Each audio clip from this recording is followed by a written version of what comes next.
पुरिया डरिले खाली बाप से, बाप खातिर लड़ जाई केहुओं के बाप से। हई भोजपुरिया डरिले खाली बाप से, सच खातिर लड़ जाई केहुओं के बाप से। तब पीछे हटाओ ना कितनो झमेला होई,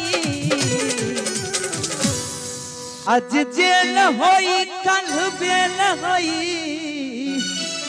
अब परसों से उहे खेल होई।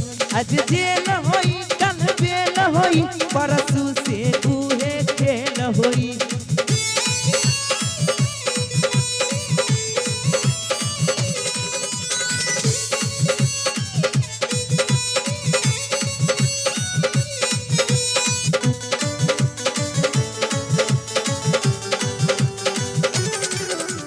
माथे पगड़िया या मुँह में पान बा, पिस्टल कमरिया या सीना उतान बा।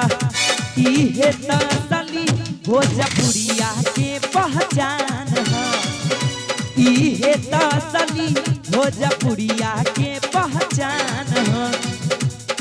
अब बात आई जब माथा खेल होई, आज जेल होई कल बेल होई, अब परसों से उहे खेल होई। आज जेल होई कल बेल होई, परसों से उहे खेल होई।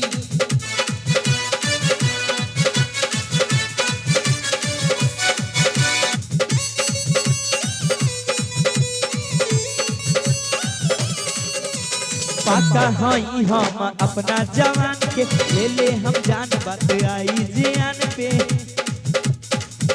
कहिले सहिले माटी के अपमान के, कहिले त सहिले माटी के अपमान के।